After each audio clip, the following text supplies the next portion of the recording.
7h, 9h, Europe 1 matin. Il est 7h12 sur Europe 1. Dimitri Pavlenko, vous recevez ce matin le chef d'état-major de la Marine nationale. Bonjour Amiral Vaujour. Bonjour Dimitri Pavlenko. Bienvenue sur Europe 1, Amiral Nicolas Vaujour. Vous êtes ce qu'on appelle le SEM, le chef d'état-major de la Marine. Cette semaine, Nicolas Vaujour, a lieu le salon Euronaval à Paris-Nord, Villepinte. Alors c'est le premier salon mondial du naval de défense et c'est un peu votre marché en tant que patron de la Marine nationale, Amiral Vaujour. La Marine, pour beaucoup de Français, on va commencer par une présentation un peu générale.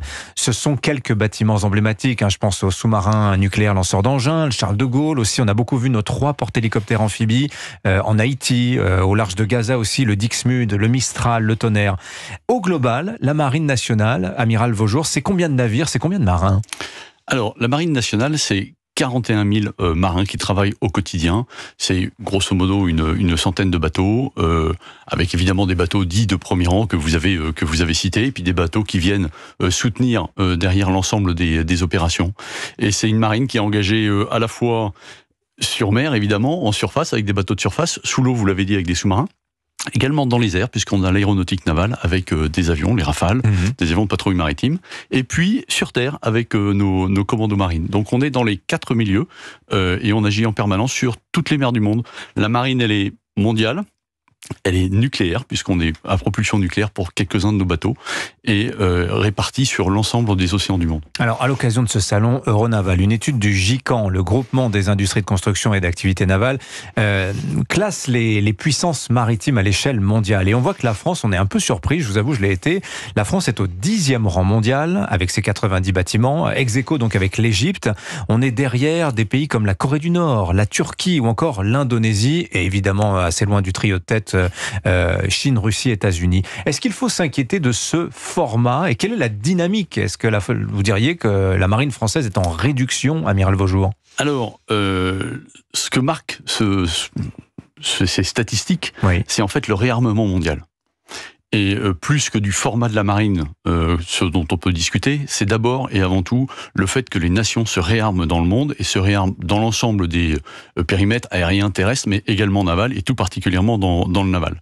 Ce qui fait que dans ces statistiques qui comptent essentiellement le tonnage des bateaux, oui, la marine n'est pas en réduction, mais en revanche, il y en a beaucoup qui augmentent à côté. Ce qui fait que relativement, on apparaît effectivement un peu en diminution. Après, le nombre de bateaux n'est pas suffisant pour dessiner ce qu'est une puissance navale. Ça ne dit rien de la qualité de notre marine, notamment. On a 4 choses qui définissent une puissance navale. La première, c'est le nombre de bateaux, on vient d'en parler. La deuxième, c'est la technologie dont vous disposez. Et là, la France est plutôt très bien placée. La troisième, c'est les savoir-faire de vos équipages. Et là, c'est quelque chose qui est extrêmement dur à acquérir. Et la quatrième, c'est quels sont vos partenaires, avec qui vous êtes capable de travailler. Est-ce que vous êtes tout seul dans le monde ou est-ce que vous avez plein de partenaires avec qui vous êtes capable ? C'est pas le tout d'avoir beaucoup de bateaux, il faut avoir des copains aussi. C'est ça, il faut exactement être capable en fait de travailler ensemble, parce qu'il y a tellement de crises aujourd'hui que faire tout seul, en fait, c'est impossible. Donc il faut trouver les partenaires avec qui on peut partager le fardeau. Alors justement, la France, on le sait, elle est présente sur tous les océans, sur toutes les mers du globe, du fait de sa présence dans les outre-mer. Vous dites aujourd'hui, il faut choisir les points chauds. Quels sont-ils aujourd'hui ? Où la Marine nationale porte-t-elle son regard prioritairement aujourd'hui, Amiral Vaujour ? Alors aujourd'hui, et vous le voyez au quotidien dans l'actualité que vous traitez, on a 2 moments un peu particuliers géopolitiques. Un, évidemment, c'est l'Ukraine, avec l'invasion de la Russie en Ukraine, qui a des conséquences en mer. Oui.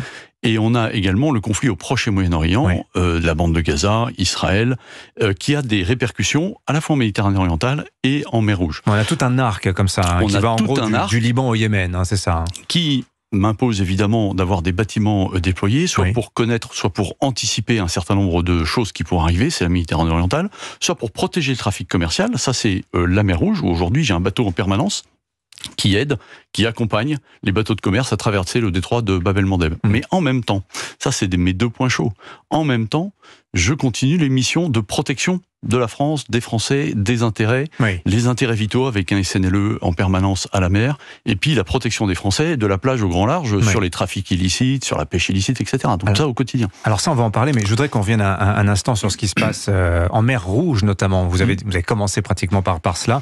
Vous faites face à quoi aujourd'hui, Amiral Vaujour, les marins français ?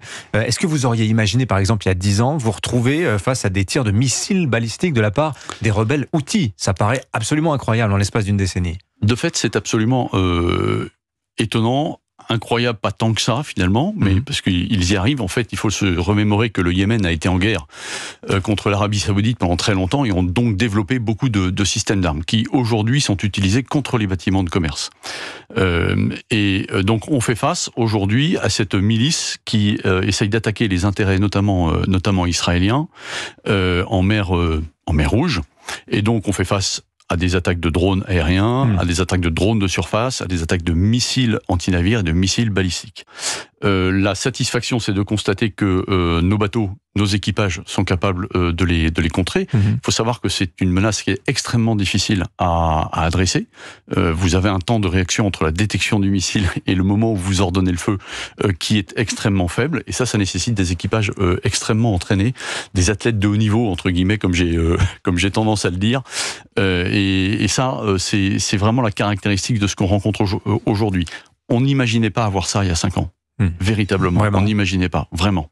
Alors, le combat en mer, amiral Vaujour, évidemment, le cinéma nous en a montré un petit peu, mais on a du mal à se figurer. Ce qu'on sait, c'est que c'est fulgurant, c'est hyper létal, et on sait qu'on entre maintenant dans un âge un petit peu nouveau. Il y a des grands théoriciens, des gens de la Marine nationale qui ont parlé du 5e âge du combat naval, l'âge de la robotique, c'est l'âge des drones, c'est l'âge des armes automatiques, etc.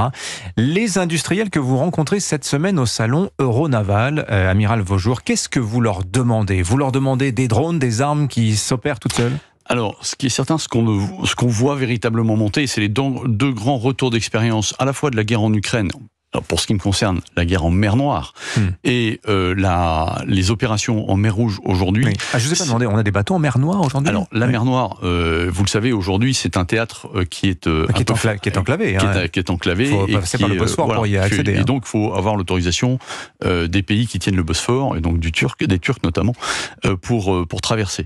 Donc, aujourd'hui, en mer Noire, il n'y a que les pays qui appartiennent à la mer Noire qui sont à l'intérieur. Mais que ça soit la mer Noire, que ça soit la mer Rouge, la dronisation est effectivement un des facteurs assez marquants du retour d'expérience que l'on peut avoir. Oui. Cette dronisation, on l'avait anticipée, on avait commencé à la mettre en place dans la marine, aujourd'hui on l'accélère. Et effectivement, les industriels nous proposent énormément de solutions. Que ça soit des drones pour surveiller la mer, que ça soit des drones pour attaquer, que ça soit plein de choses. En fait, il faut visiter Euronaval, c'est assez intéressant de ce point de vue-là. L'imagination n'a pas de limite. Alors, une dernière question matérielle, bien sûr. Le porte-avions de nouvelle génération, le fameux Pang, c'est des nouvelles, amiral Vaujour ? Alors, le porte-avions fait partie de ces programmes de longue durée. J'ai toujours, dans ma manière de m'exprimer, fin des années 2030. Je dois être agilité du temps court et détermination du temps long. Dans le temps court, je dois m'adapter très vite aux menaces auxquelles je fais face, c'est la mer Rouge, c'est les drones, etc. Et dans le temps long, il faut que j'arrive à construire le successeur du Charles de Gaulle, et c'est bien le porte-avions de nouvelle génération. Et les inquiétudes budgétaires, à ce stade, ont-elles un impact sur le projet du Pang, amiral Vaujour ? Forcément, c'est un objet qui coûte cher.